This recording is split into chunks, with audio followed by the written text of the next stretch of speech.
welcome to the chaotic life of a Canadian mom. Today I'm going to be doing some cooking. I filmed a video, actually I went live earlier on my other channel. We did a look. Since then it's been chores and mom bun life. Today I have a special treat. My mom is originally from Louisiana, so I love a lot of the southern cooking. And it is hard sometimes to find that real good southern cooking here in Canada. So what I'm gonna make today is my version of sweet cornbread. And it is divine. My boys, they eat it for dessert. They love it. So we are going to hop right into that and get cooking. So before we dive right into this, the first thing we should do is preheat our oven. Now, earlier in the intro there, you saw I have a regular gas Wolf stove behind me. I also have a small electric Wolf countertop stove.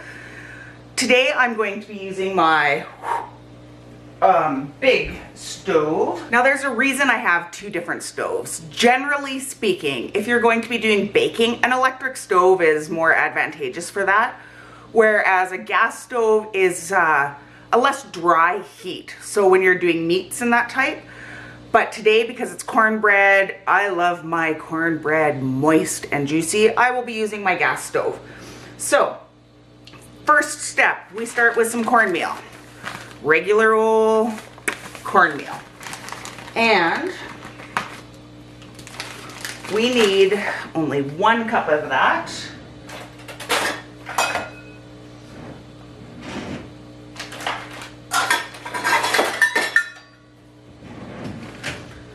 So we'll get 1 cup of cornmeal. Or thereabouts. I'm the worst. I start kind of with a recipe and then never pack your ingredients. Ignore what I just did. I kind of change recipes kind of as I see fit or how I like them to be. So this is kind of my version. So 1 cup cornmeal. We're going to add 1 cup all-purpose flour. Now, I have the best biscuit recipe. And it's only 3 ingredients, and one of those ingredients is self-rising flour. Never mix the 2 up. That could just be all sorts of catastrophic.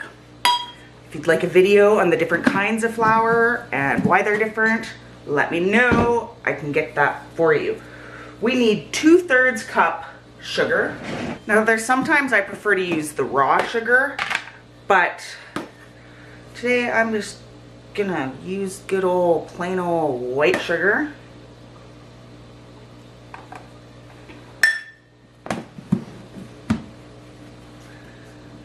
One tablespoon of baking powder.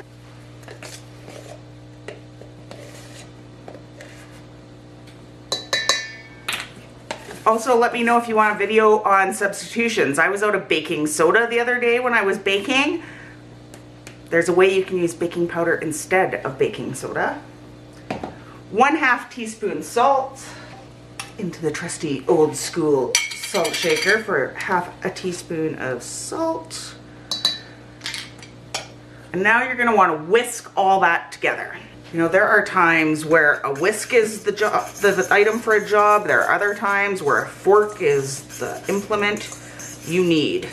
And you're gonna wanna make sure, particularly, of course, the cornmeal, but also that baking powder is well distributed throughout your mixture.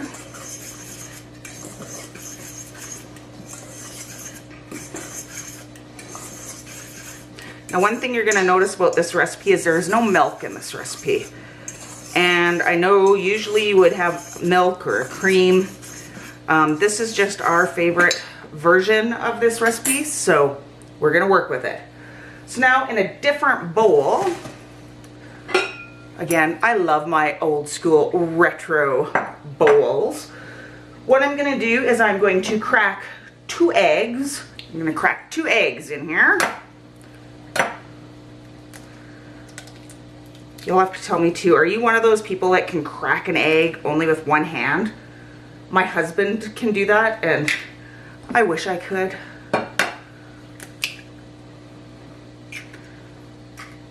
And I am going to just beat those a bit.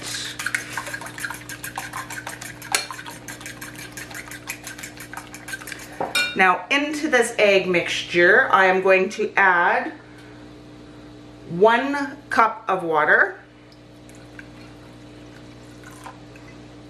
Give that a little bit more whisk.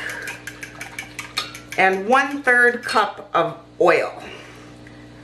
Now, if you saw behind me over in the corner, I have, actually, let me raise you up here for a sec. So over here, this is how you tell somebody really cooks.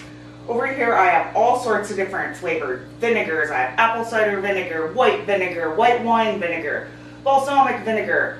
I have cooking sherry. I also have all my oils. So my cold pressed extra virgin olive oil, regular olive oil, I've got avocado oil, truffle oil, all of my different oils are over here. For cornbread, I have a spicy oil, but I'm not sure my boys will like it. So I am just gonna go old school, regular old, plain old olive oil. So we will add our 1/3 cup olive oil. I've got to refill my jar.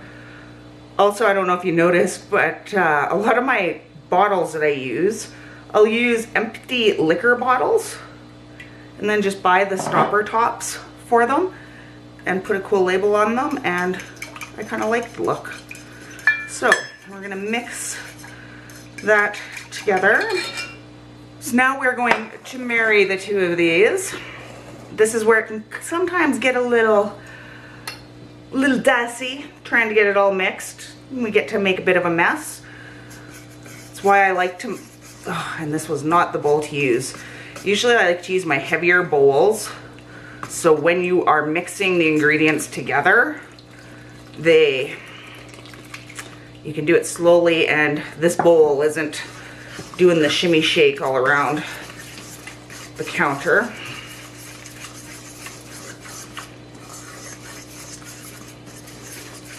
Now you really want to make sure you get this mixed well, because nobody wants a great big old hunk of dry cornmeal in their mouth. That's just not pleasant for anyone.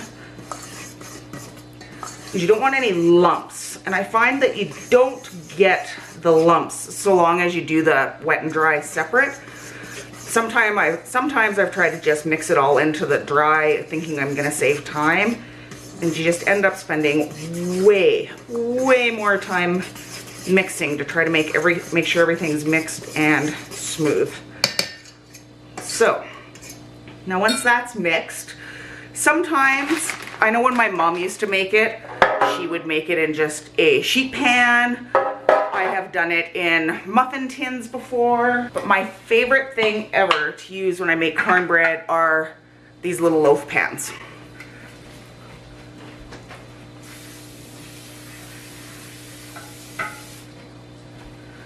So I just spray these down with, Costco spray.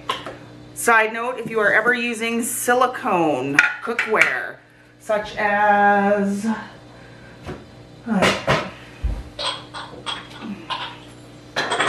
I have these little silicone miniature lava cake things. Never use an aerosol spray on them. You will decompose or break down your silicone, and that's sad. You can buy misters. You can put any oil in, pump it up, spray it. Awesome. So now, and I'm just going to use my 1 cup measure and just start dividing this all up. The reason I like these is it's cute, it's a little loaf, and also nobody in my family is afraid of carbs.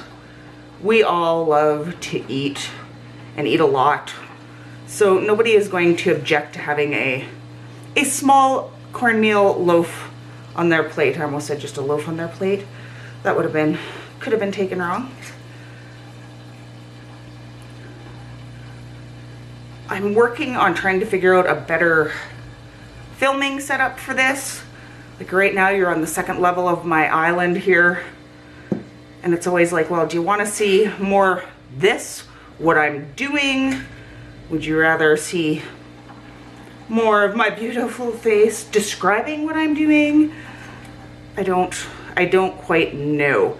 Unfortunately, my kitchen's not really set up where I can have a camera on the floor. I've tried that before, over to my side, and then it's in the way and you're trying to dance around a camera while you're cooking, and that's just no good at all. So I'm working on it. I am posting, as you probably noticed, older videos on this channel.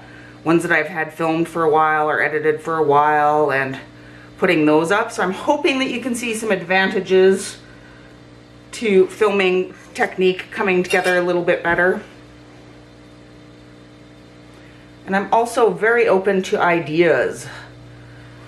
Like, would you like me to live stream showing you all how to make pierogies the good old-fashioned way?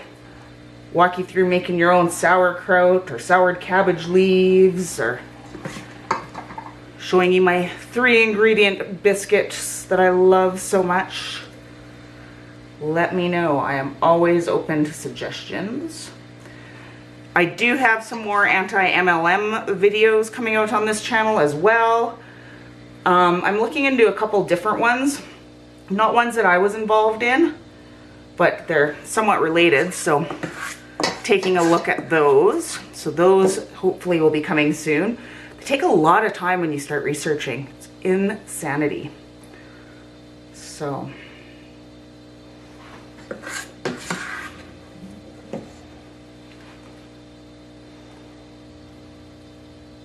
and I just realized too, when I was editing videos, how many Instapot recipes I had filmed.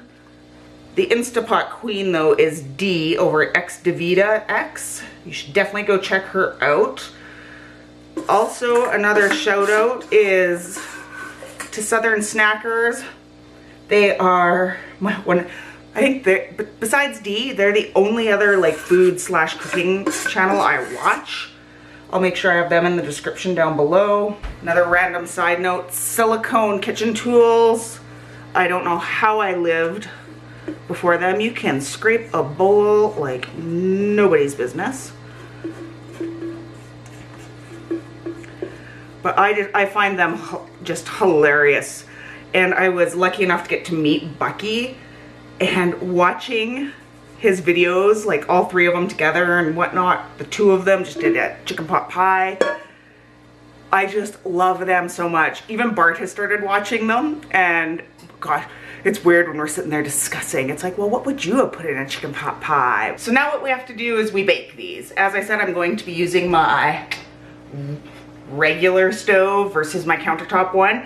And we put these in at 400 for 15-20 minutes. Now I use the old school toothpick method. Poke a toothpick in the middle. If you can pull the toothpick out and there's no gunk on it, they're cooked. If there's bits of wet cornbread, not cooked. Give it another few minutes. So we are going to do that.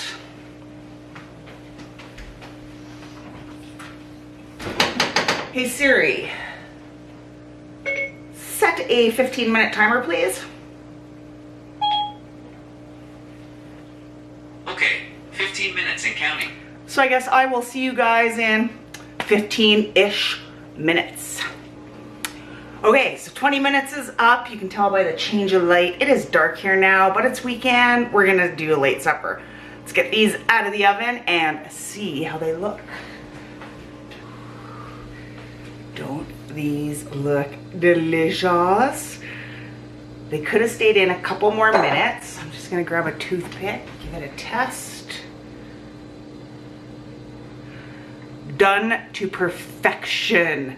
So I'm gonna let those cool, pop them out. The ideal way to eat cornbread, real butter, none of this margarine stuff. Real butter blended with a little bit of honey, to die for. So I hope you enjoyed this little cooking segment. Make sure you like, subscribe, share if you'd like, and stay tuned for more cooking, more anti-MLMs, and just chaotic stuff. Bye, guys.